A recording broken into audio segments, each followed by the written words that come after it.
इस कहानी की शुरुआत पुलिसकर्मी राजेंद्र शेखावत से शुरू होती है। राजेंद्र की शादी तो हो गई चंद्रवती के साथ, पर कई सालों से राजेंद्र और उनकी बीवी को एक भी बच्चा नहीं हो पा रहा था। फिर एक दिन राजेंद्र किसी ज़रूरी काम से अपनी गाड़ी में जा रहा था कि फ्लाईओवर के एक साइड से टकराकर उसकी गाड़ी का एक्सीडेंट हो जाता है और उसकी गाड़ी नीचे गिर जाती है। तभी उसके पास कोई फ़ोन भी नहीं होता है। तभी वो थोड़ा ज़ख्मी हो जाता है और डॉक्टर के पास जाने के लिए, किसी की मदद लेने के लिए किसी को ढूंढ रहा होता है। तभी उसे कोई दिखाई नहीं पड़ता। जब वो फ्लाईओवर से नीचे उतर जाता है तो उसे रेलवे ट्रैक की एक साइड पर कुछ महीने का एक बच्चा दिखाई पड़ता है। वो बच्चा रो रहा होता है।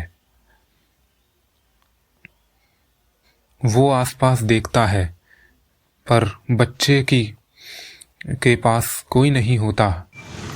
फिर वो उस बच्चे को पालने के बारे में सोचता है। वो उसे अपने घर ले जाता है। राजेंद्र और उसकी बीवी बहुत खुश होती है। फिर वो उस बच्चे का नाम राजचंद्र रखते हैं। फिर धीरे धीरे वो उसे पढ़ाना लिखाना शुरू कर देते हैं।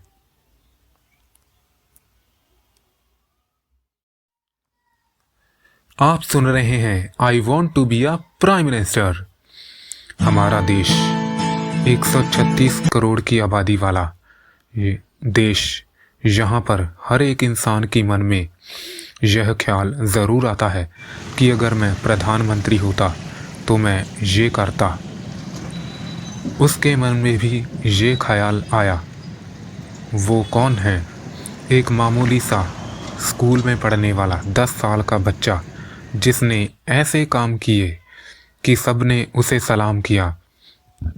वो है राजचंद्र शेखावत।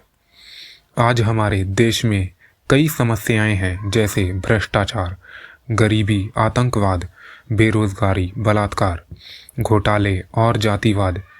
कैसे उसने सबकी समस्याएं सुनी और हल भी किया। इन सब की शुरुआत कैसे हुई? एक बार राजचंद्र शेखावत स्कूल में अपने दोस्तों के साथ था और उसका एक दोस्त जो स्कूल की छत पर खेल रहा था, उसका पैर नीचे फिसल गया और वो दीवार के सहारे लटका हुआ। राजचंद्र ने बहादुरी से उसकी जान बचाई। उस दिन से उसका सफ़र शुरू हो गया। राजचंद्र हमी में से एक था। उसे यह बात स्वीकार नहीं थी कि भारत के खिलाफ कोई भी बुरी बात करे। उसे ये बात मालूम थी कि हमारे देश में कई बुराइयां हैं। भारत के कई लोग थे जो उसके सामने भारत की बुराइयां करते थे।